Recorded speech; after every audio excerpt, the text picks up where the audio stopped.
Hello, and thanks for joining us. Welcome to the 2023 American Diabetes Association Living with Diabetes Ask the Expert series. Today's topic is healthy eating when juggling more than diabetes. My name is Carla Cox, Diabetes Care and Education Specialist, Registered Dietitian Nutritionist, and your host for today's program. Our Ask the Expert series is all about answering questions from our listeners, so start getting your questions ready. For those of you on the phone, press *3, that's *3 on your keypad, and an operator will collect your question and place you in the queue so that you may have the opportunity to ask your question live. To participate online, type in your name and question in the fields below the streaming player. Press the Submit Question button and your question will come directly to us.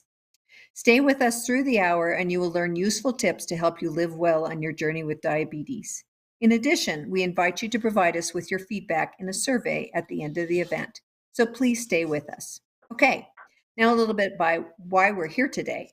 Because of the link between diabetes and heart health, the American Diabetes Association, in collaboration with the American Heart Association, has launched No Diabetes by Heart.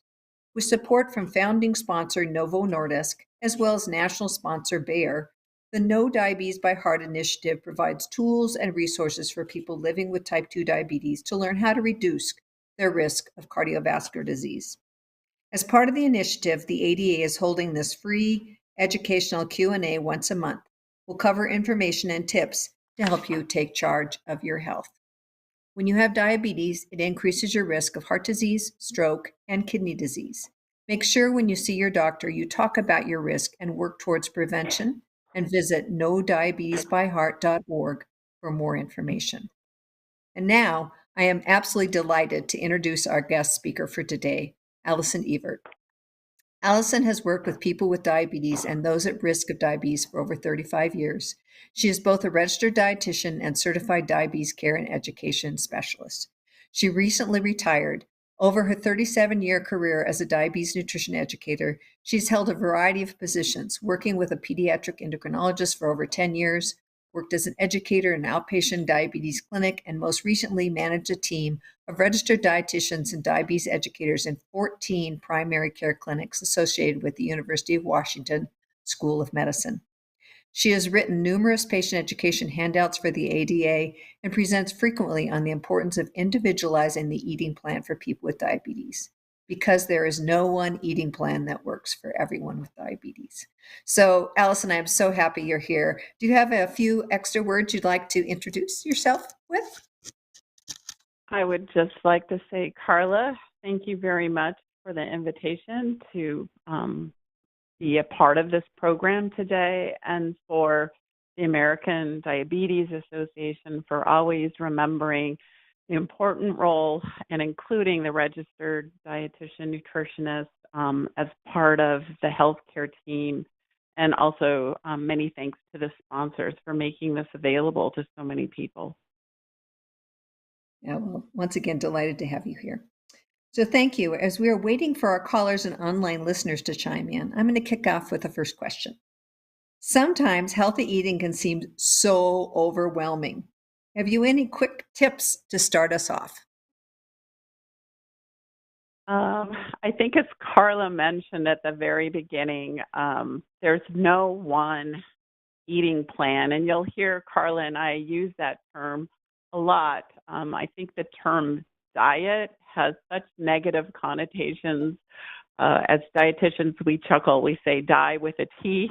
So our job as registered dietitians is to really help individualize an eating plan for people with diabetes. And so I'm really hoping the questions today, we will reinforce that concept that there's no one care pad that works for everybody, that we really need to individualize it because everybody is so different.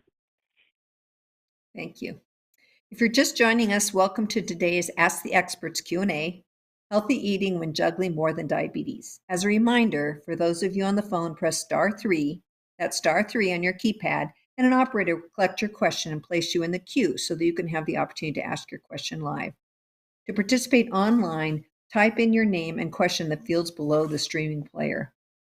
Press the Submit Question button and your question will come directly to us. Let's remember to focus on today's topic, healthy eating when juggling more than diabetes, when asking your questions. Now, let's take the first question. So, I am going to go to Duffy. I think this is a great question. Duffy, you are on the line.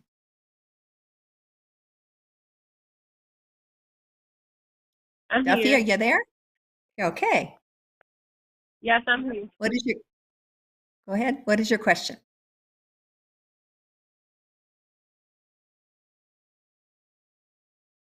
Duffy, what is your question? Well, since we can't seem to be connected to Duffy, I will ask the question for her. Can you hear What me? are some, Okay, great. yes, we can. We can hear you. Go ahead. Okay, I was asking what are some techniques that individuals who are pre-diabetic can do as a preventative measure? As a child growing up, I was a borderline diabetic, and I was very overwhelmed at a young age with changing my diet. So I'm inspired to help people who are like me growing up. So, what are some techniques that you all suggest? Well, I think first, the kind of the main tenets or the main components of reducing risk for developing diabetes are lifestyle behavior change, and that is reducing weight a little bit, 5 to 7% of the body weight, and then performing regular physical activity. Over the years, and Carla mentioned that I've been a dietitian for almost 4 decades, I see so many people coming to see me with a diagnosis of prediabetes, and they'll say, I have to lose 80 pounds, I have to lose 100 pounds. And what we know is about 7% weight loss makes a profound impact on reducing progression to type 2 diabetes. And so I think that's a lot more realistic for people to think in that they don't have to get down to their high school weight. And so sometimes small changes can really impact. And then not only with a little bit of weight reduction, but the other is increasing physical activity.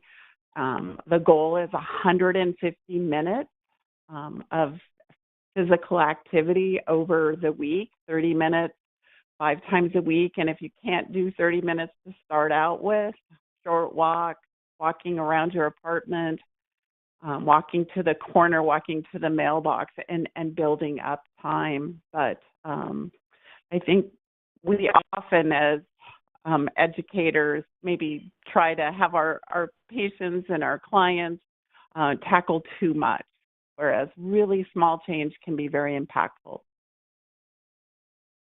Great. And Thank I you. think as a dietitian, one of the things that I recommend is probably one of the easiest changes are thinking about the beverage choices that people make that can really have a profound difference, switching from a sugar sweetened beverage or large glasses of juice to water, sparkling water, water with an essence of lime or lemon or something like that in it.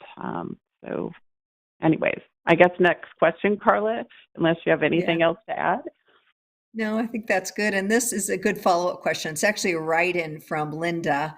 And she says, I was diagnosed and started on metformin last week. Any advice for a newly diagnosed sedentary 60-year-old? So I'm going to take the first part and I'm going to give you the second part. For the first part is if you're sedentary, start moving. So that can be something very simple like taking a walk. If you've got some knee problems, doing water aerobics, getting on an exercise bike, visiting with a physical therapist designed a program for you. So movement is a big deal, but so is the food part. So Allison, what would we do as starting with newly diagnosis? What would you say, besides weight loss, what else would you say about eating? Well, I'm going to talk a little bit about eating, and then I'm going to follow up. And Carla, remind me if I forget as I get going on the food part about the metformin medication dose. But to start out with, I think one of the strategies that I use with most of the folks that I work with is the plate method.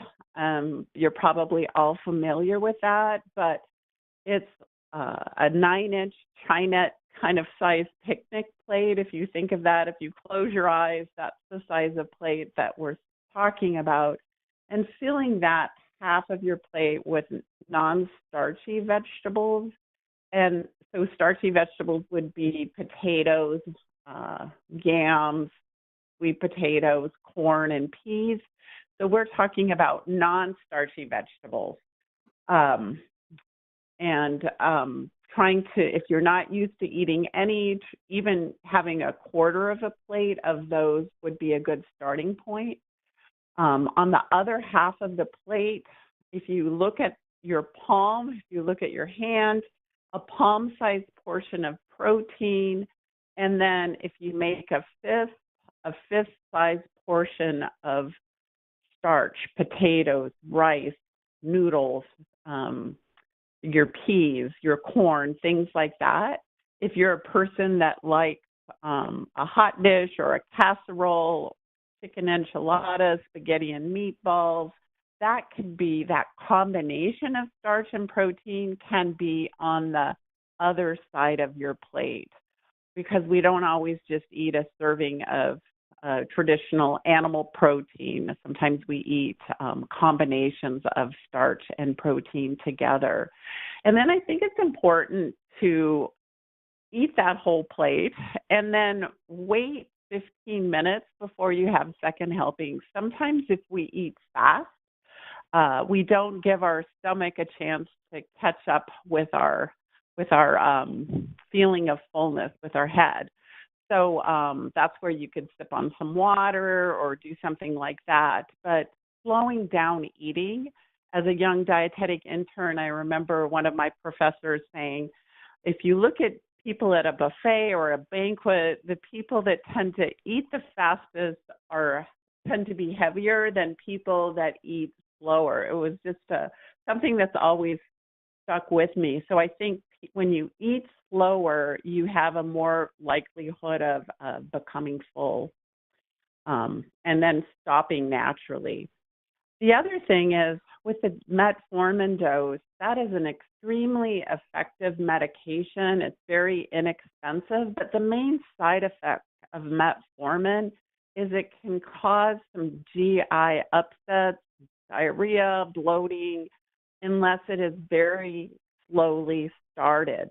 And so our goal is to get that metformin dose up to about 1,500 milligrams or 2,000. And typically what we have people do is start with 500 milligrams, and that metformin is absorbed or taken up through the lining of the stomach. And since we know about 25% of people that start it have some tummy upsets and such, we encourage people to eat their meals first and then take their metformin.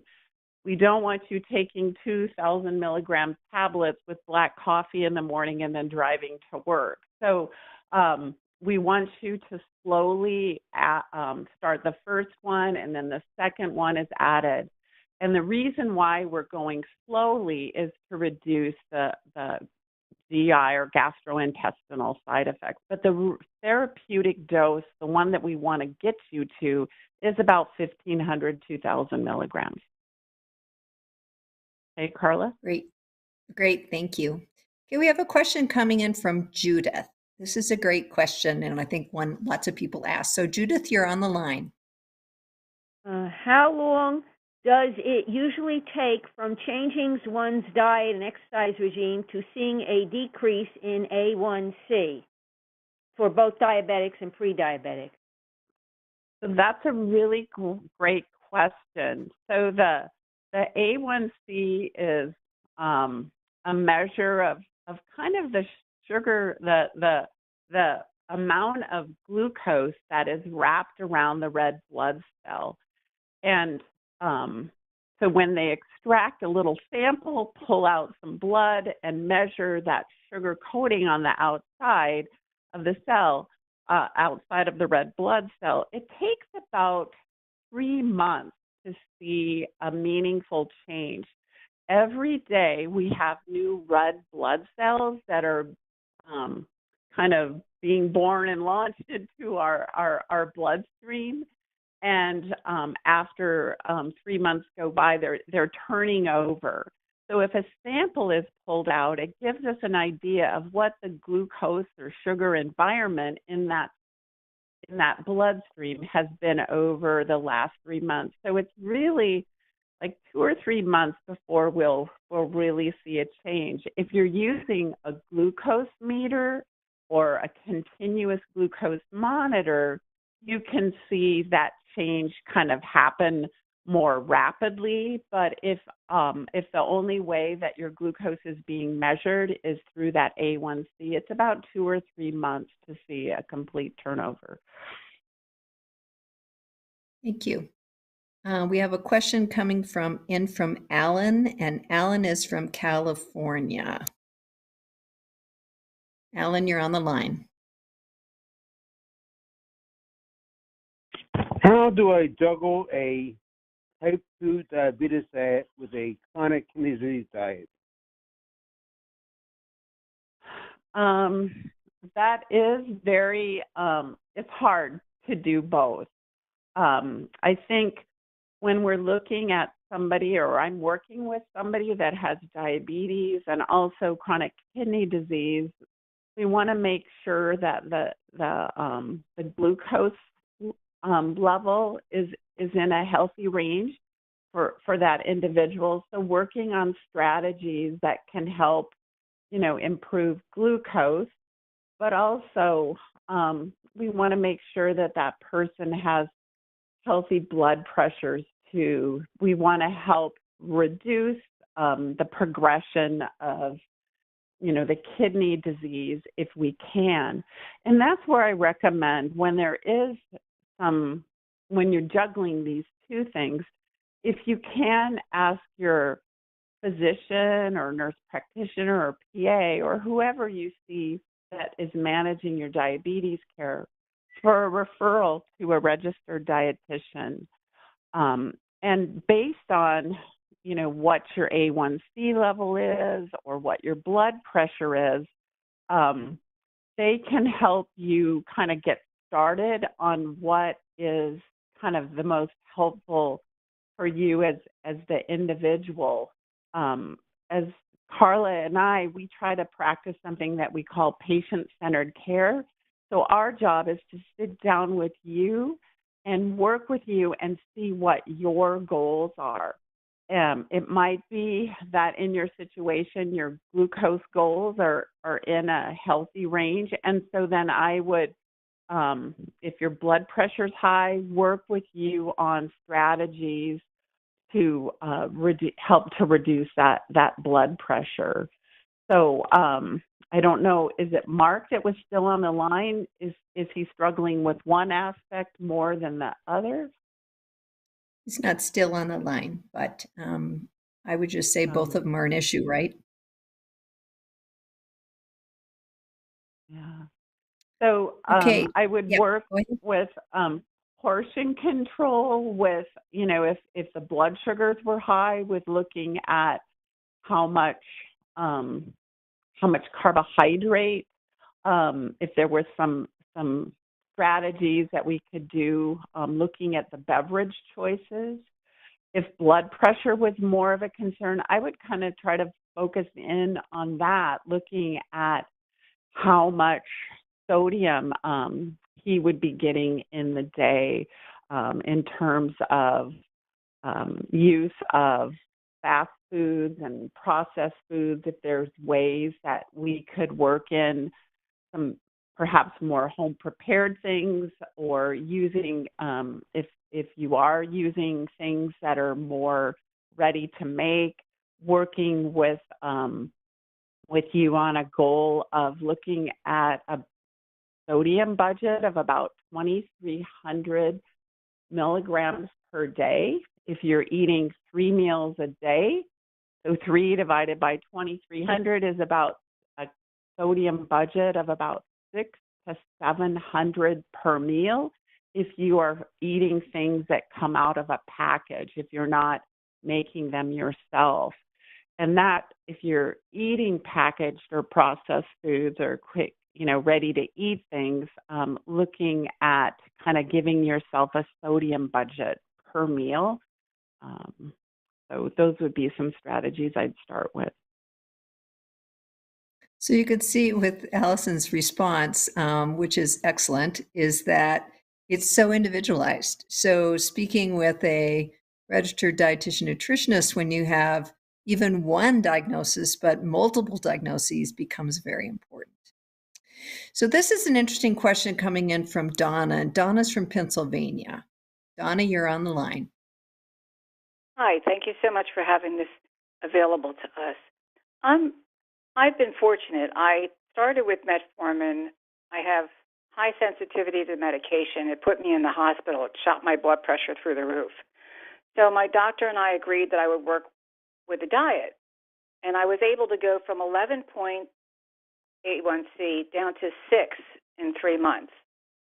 I credit that to the classes I attended. And for 5 years, I've been fortunate to be able to manage with my diet. But what I have a problem with is meals. It drives me crazy. I picked up a diabetic magazine, and a lot of the recipes in there that for the meals that they advertised had carb levels of 56 grams. And I was under the understanding that it should be no more than 45 per meal. So I'm trying to get clarification on that. So when people often meet with a dietitian, Donna, this is a really great question. Sometimes people, like I was telling the last caller, like a sodium budget. Sometimes when people are first getting started with a meal plan, the registered dietitian or your healthcare provider might give you, if you're a woman, like a carbohydrate budget per meal of 30 to 45 grams of carbohydrate per meal. If you're a man, you might get a carbohydrate budget of 45 to 60. And that's just sometimes as a starting point. Often when people receive a new diagnosis, it's kind of helpful to have a kind of a guide or a plan. But to your credit, it sounds like you've been on this journey for 5 years and had a wonderful response to changing your eating behaviors and physical activity. But what I tend to encourage people to do, because when you're given kind of a guide or a sample when you first get started, that might not be the guide that works for everybody. So we do something called paired glucose monitoring, where, let's say, Donna, you ate a meal and you checked your blood sugar before you ate that meal. And for example, if your recipe from the magazine is that it had 54 grams of carbohydrate, you could check your glucose level before you eat. And then we know that we'll see a post-meal blood glucose rise about 1 to 2 hours after you eat. So if you're checking your blood sugar before you eat and 1 to 2 hours when it's convenient for you after you eat, our goal for somebody with diabetes, per the American Diabetes Association, is a peak glucose level under 180 milligrams per deciliter. So if you're starting at a range of 80 to 130, we would hopefully see that peak 1 to 2 hours later would be under 180. So if you tried that recipe that was 54 grams of carb, you could see how your individual body responded to that load of carbohydrate at the meal. If your glucose level is spiking, over 200 or something, you might want to back off a little bit on that carbohydrate if you're trying to manage without medications. I hope that makes sense, because as a dietitian, Carla and I don't want to make an eating plan more restrictive than it has to be. And so we often start out with these kind of carb range recommendations. But if you're somebody that's more physically active, or you have a newer diagnosis of diabetes of 5 years versus somebody that's had a diagnosis for 20 years, we kind of have to find out that right amount of carbohydrate for everybody, that individual. I hope that makes sense. Carla, do you have anything to add? Well, the only other thing I could say is if, she made something that tasted really good and her glucose went up to 200, she could also eat less of it. So add more vegetables to the plate and eat less of whatever it was. So it's not that you should never have it, but you might really need to watch the portion. For example, lasagna, I think kicks most people too high very frequently, but everybody's different, but it does. So instead of having, a 2 by 2 inch square, have a smaller amount, then have some chicken with it, or use it as a side dish, or have a big salad with it, or using that approach is another alternative. And Carla, you make a really great point. Yeah, you might, if it's somebody's birthday or your birthday or a holiday, you might just know then I want to have this little piece of cake. I know it's going to make my blood sugar go up, but I'm going to enjoy it, because we don't want to vilify eating things, either on an occasional basis, because we need to enjoy life as well. Yeah, but we don't want blood sugars to go high, so we have to find how to make that happen. Okay, we have a great question coming in from Monica, and I think this is in the literature a lot. So, Monica, you're on the line.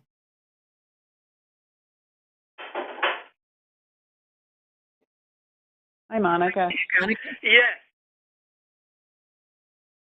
Go ahead. Monica, I'm on a plant-based diet, and I have maybe a piece of skinless meat or chicken or fish about the size of a deck of cards once every 2 weeks. But I'm very religious about it. I've lost one eye to my type 2 diabetes, and I have 50% vision on the right eye. So I would love to hear your comments. And I do see a dietitian once a month. So, but Donna, before you sign off, so I wasn't sure what your question was. What do you ladies think about a plant-based diet for diabetes? A plant-based diet is great for people with diabetes. There's many different types of eating, plans that work, but we know in terms of heart health and kidney health and diabetes that plant-based diets can be very, very helpful for people. A lot of people can't do 100%, plant-based diet, but increasing fruits and vegetables, whole grains, legumes, beans, lentils, and things like that. I always encourage my patients to eat their food, don't drink it. When you eat foods that have fiber in them, that food goes down into your stomach. You're chewing it. Your stomach's like a big mix master, and it takes a lot longer to break down whole foods than it does if you just tilt your wrist and swallow foods that are in a liquid form. If somebody's on insulin or taking a medicine that lowers blood sugar, what do we use to help treat that blood sugar? Some fruit juice or some soda pop or something. So when you are eating a plant-based whole food diet, you are getting all that wonderful fiber, and it's making your body kind of work harder to break it down, and the glucose levels tend to rise more slowly. And people also can feel fuller longer when you're eating more whole plant-based foods as well.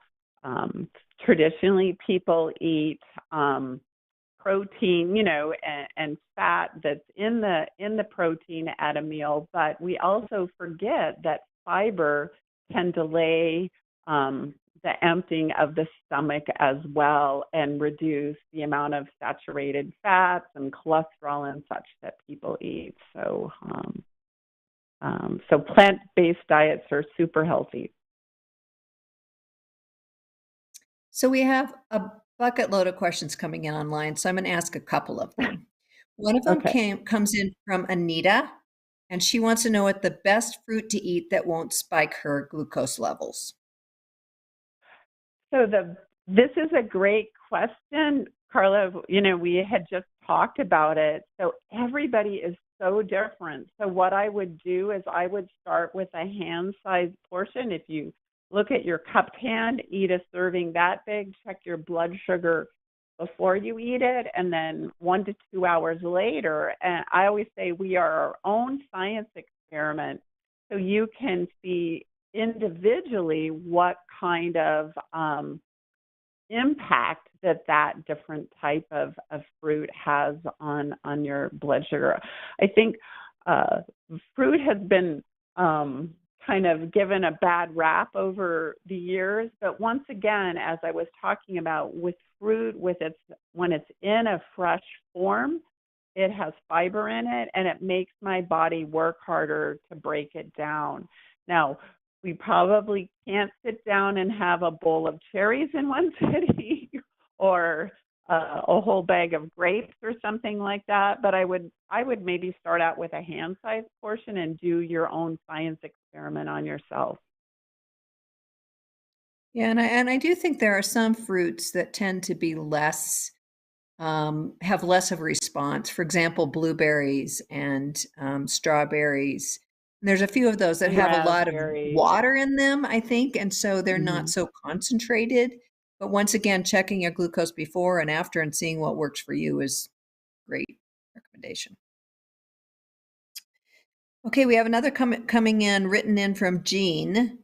And Jean said the last 2 weeks he was diagnosed with celiac disease and already has type 2 diabetes.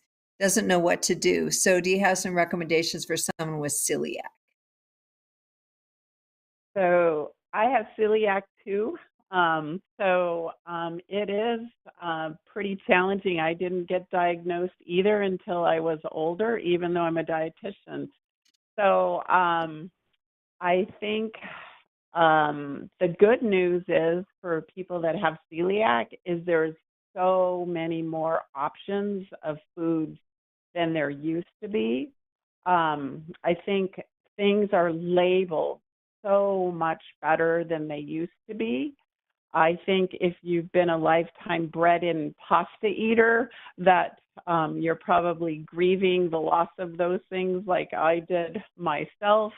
But once again, trying some different alternatives, I think using that plate method, that concept of a quarter of your plate could be that starchy dish. And I've just over time just tried the different gluten-free pastas that are available. Some gluten-free breads are terrible, and I just want to throw away the loaf. And others are quite a bit better. So I think it's a bit of discovery, just trialing and erring, trial and error different products. But if you're eating rice, once again, just looking at that, like maybe a fist-sized portion, seeing potatoes are a great source of starch, as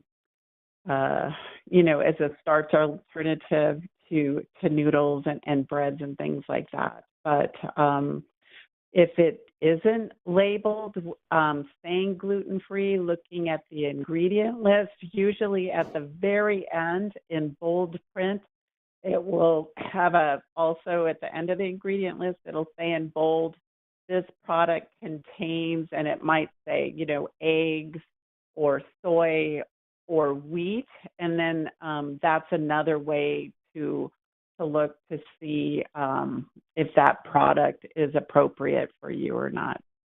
But it does take you a few weeks of eating gluten-free to kind of start feeling better. It does take a little while for your insides to kind of heal from eating gluten, but hang in there. And once again, there's just so many more products available. Okay, we have a question coming in online from Paul. Paul, you're on the line. Paul's from Ohio. Thank you, and thank you for the format where we get the opportunity to hear concerns because everybody's got a different concern. My concern has to do with our newer medications, the Ozempics and the Mounjaros, and the fact that they're being presented as silver bullets. I happen to be a pharmacist. I happen to know that there are no silver bullets. What approach can we use to help our clients, our patients understand that we can't forget about lifestyle changes, diet and exercise when we're using these medications? My concern is we're going to start relying on these medications to hit the numbers, and we're going to be creating some unexpected problems. Well, and I think, Paul, you asked a very good question. And I think one of the things that we need to remind people is that, if you stop taking them, kind of things go back to the way they, used to be. They're very effective in terms of helping us feel fuller. It helps with the post-meal blood sugar rise.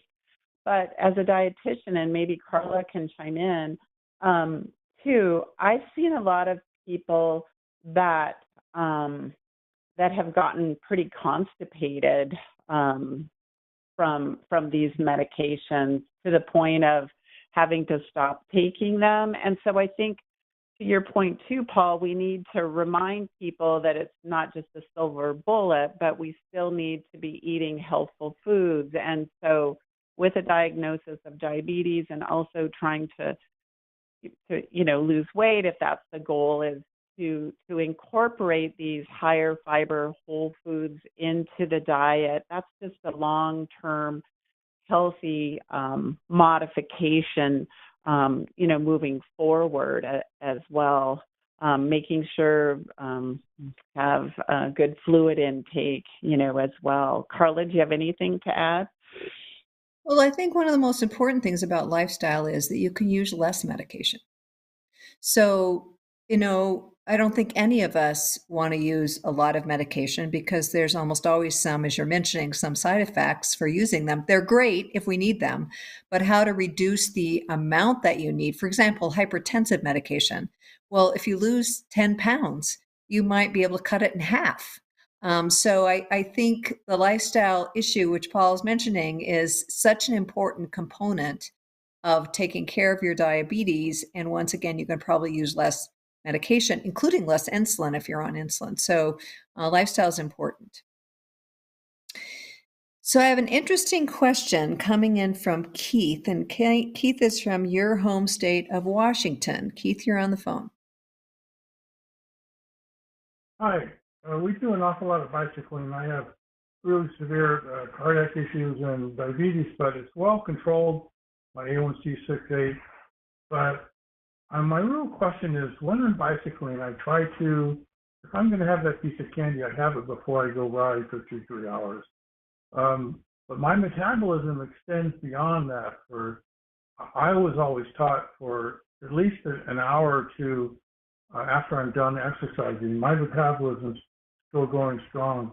So I tend to want to eat within that time range so that my body and my diabetes gets the effect of that metabolism being higher from riding, even though I stop. Does that make sense? Well, so I'm wondering what that is. Is it an hour or 2 hours afterwards that you're still elevated in your metabolism? I'm going to, Carla, who is our host today, is an exercise physiologist and a dietitian. So, Carla, I'm going to tee this one up to you. I could answer it, but I think I'm going to let the expert answer this one. Okay. So it's fascinating because once again, as we've been talking about the whole time, is everyone is different. So there is no exact hour, but we do know that it can have an impact on your glucose as much as 7 to 11 hours after an exercise routine. So let me give you an example. I work a lot with children with type 1 diabetes. Went to 7 camps this year. And it's fascinating because generally at camp, not always, but generally they're more active than they are at home. And we can see a reduced need for their insulin all night long. So once again, how long does my metabolic rate stay higher? How long am I using my insulin better? My own produced insulin or that which I inject? and it can be as much as 11 hours, maybe even longer later. So everyone is different. Every day is different. How far you go is different. How intense you exercise is different.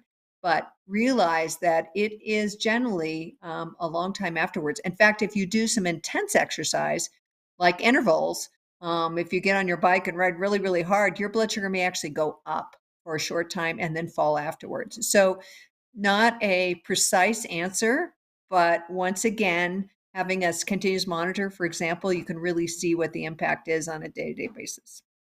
So hopefully that answered your And question. yeah, and with type 2 diabetes, I mean, if you're riding for 2 or 3 hours, you have been working those muscles. I always say we store energy in those muscles, and you have depleted them over that 2 or 3 hour bike ride. And so eating after you exercise, but I'm going to pick on my poor husband here. You know, he used to go work out, and then he would take that as an opportunity of having a big smoothie when he got done, which was probably, you know, more than he needed. I mean, he needed to replete those stores so then he could, you know, those energy stores, but with just more of a, you know, a snack or a meal, but not overcompensating. But there is some repletion that needs to happen, and but just not to, I guess, go overboard. So I don't know if that's the situation, but was just going to throw that in there as well. That's great. You know, we generally use, depending upon the intensity of your exercise, moderate levels, 30 to 60 grams of carbohydrate per hour during moderate to moderately elevated exercise. So that should give you kind of a clue on how much you're using up. Okay, we have a written in And not question from needing to Tina. eat a whole bunch at the end, right, Carla? Right. If you're maintaining, if you're eating while you're doing the exercise, you won't necessarily have to add a whole bunch at the end, correct? Exactly. Yeah. Okay. We have a question coming in, written in from Tina. I am newly diagnosed. I am confused whether frequent small meals are better than 3 square meals. And what about intermittent fasting? Is that good or not good for people with diabetes? Okay. The 3 small meals and the 3 snacks, I'll address that one first as a first question and then answer the intermittent fasting question because that's a super popular eating pattern that people are following now. When I started out as a dietitian 40 years ago, we told people to eat 3 meals a day and 3 snacks a day with type 2 diabetes. And now we don't recommend that anymore. We encourage people to, you know, eat something when they get up, eat something, you know, a few hours later, eat, you know, because we all get up at different times to kind of spread your food out throughout the day, not going long, not getting up and then not eating for until 12 hours later at 8 o'clock at night and eating a giant meal. If you think about it, our body can be more effective in processing foods if it's given some smaller amounts. But we know many people with type 2 diabetes also have overweight, may be a few pounds overweight. And so we just don't want to say eat 6 times a day if you're not hungry. So I encourage people to eat something when they get up. We know from looking at research that people that start with a morning meal tend to have better glucose management, even blood pressure throughout the day if they start by giving their bodies some food upon rising. And then having something, if you're hungry, again, later in the day, eating a meal later in the day. So I always say if you're hungry, eat a snack, have something available with you because every day we don't always know if we are going to need a snack. So it's much easier to have an apple with you. And if you're hungry, have that available to eat versus, oh, I'm starving, I'm going to go to the gas station or the break room and have a candy bar. So kind of having some healthy things with you that you can eat if you do get hungry. In terms of intermittent fasting is it could be one of three different eating approaches. Intermittent fasting could be where you subsist on like liquids for one day, you're fasting, and the next day you eat normally. So are you doing intermittent fasting, like every other day eating, fasting? Or are you doing intermittent fasting? There's the 5-2 approach that is popular in the United Kingdom originally, where you would eat normally for 5 days and then fast for 2 days.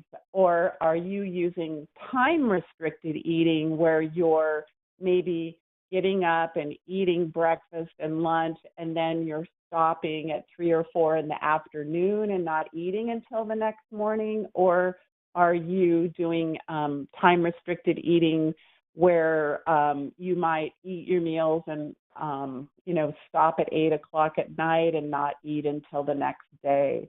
So just kind of anytime you're interested in going on intermittent fasting, I would touch base with your primary care provider, because if you're on insulin or a sulfonylurea drug such as Amaryl, glipizide, you might need to have that medication adjusted or the insulin adjusted.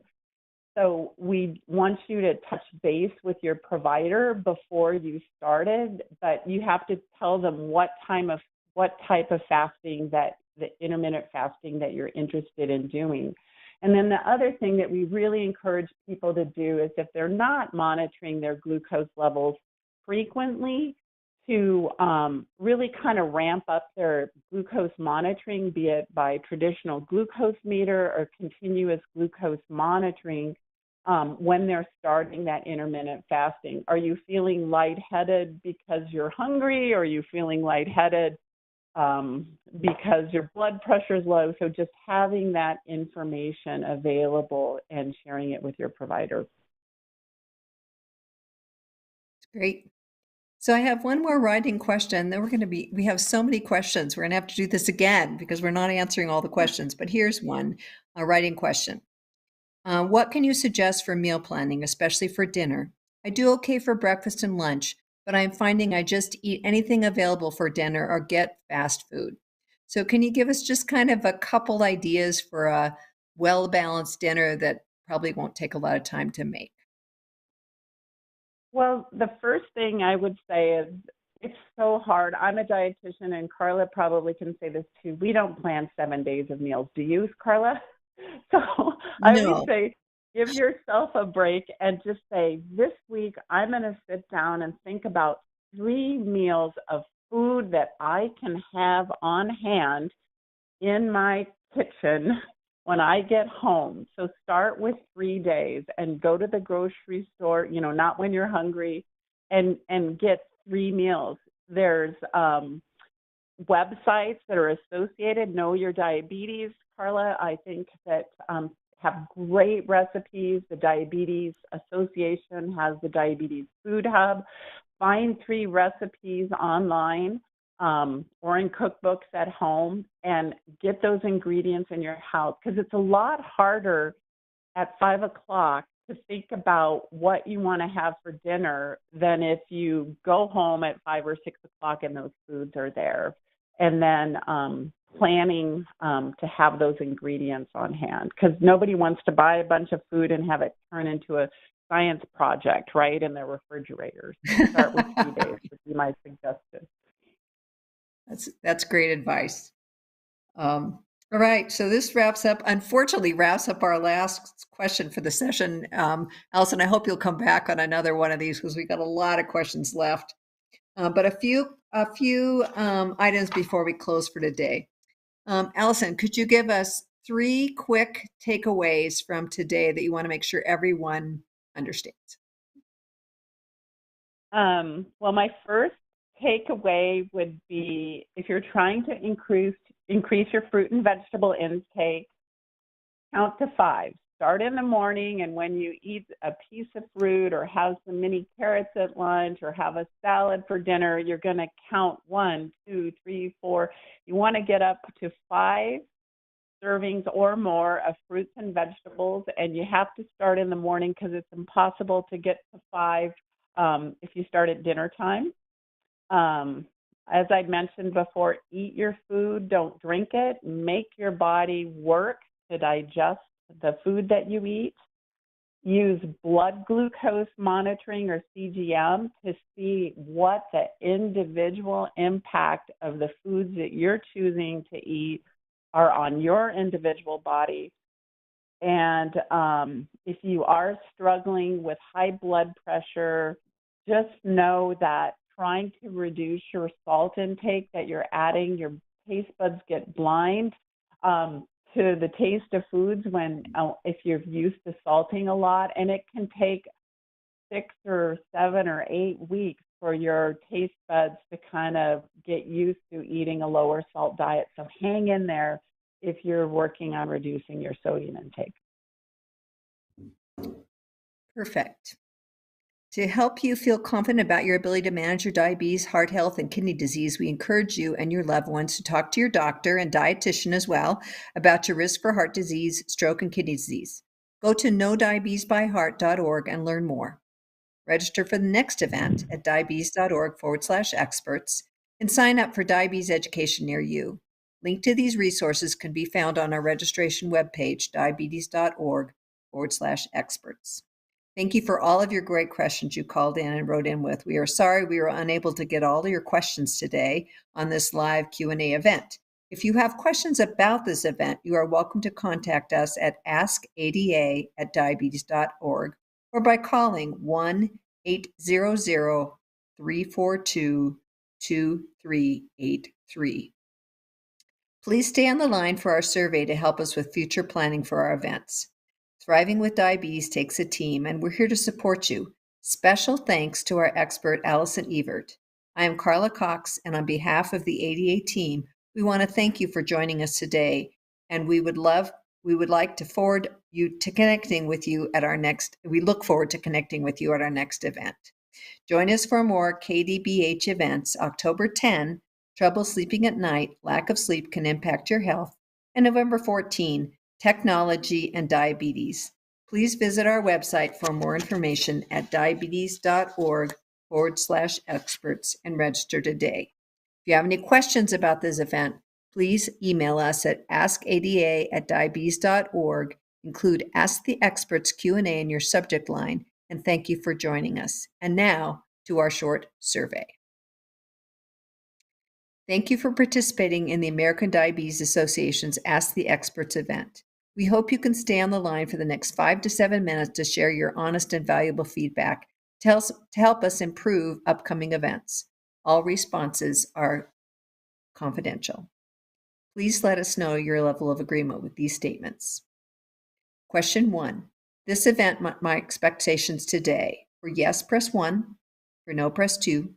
And for unsure, press 3. Question number 1 again.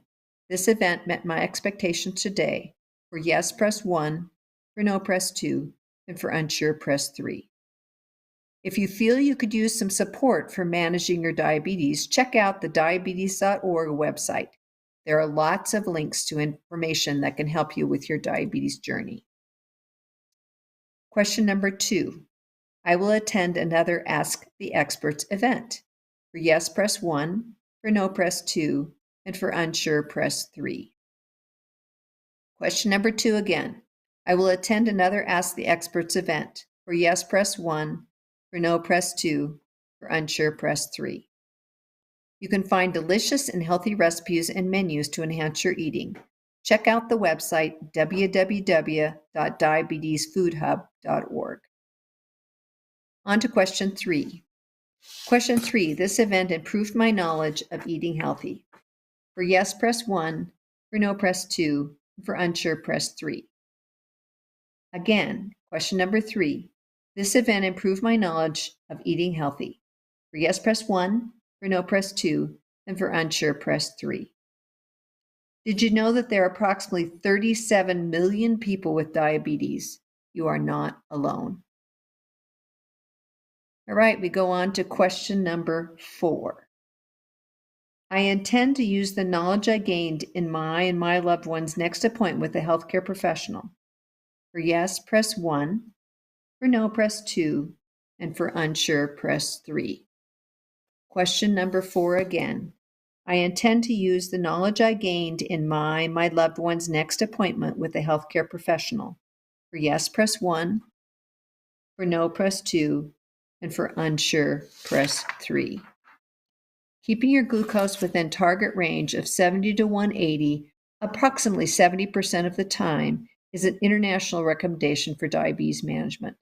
Consider asking your provider about getting a continuous glucose monitor to help you manage your diabetes. 2 more questions. Question number 5. Before this event, I felt confident talking to a healthcare professional about my loved one's increased risk of heart disease and stroke. For yes, press 1. For no, press 2. For unsure, press 3. Question number 5 again. Before this event, I felt confident talking to a healthcare professional about my loved one's increased risk of heart disease and stroke. For yes, press 1. For no, press 2. And for unsure, press 3. Check out the Heart Disease Risk Calculator at https://www.cvriskcalculator.com and discover if you are at risk for heart disease. And our final question, number 6. After this event, I feel confident talking to a healthcare professional about my loved one's increased risk of heart disease and stroke. For yes, press 1. For no, press 2. And for unsure, press 3. Question number 6 again. After this event, I feel confident talking to a healthcare professional about my loved one's increased risk of heart disease and stroke. For yes, press 1. For no, press 2. And for unsure, press 3.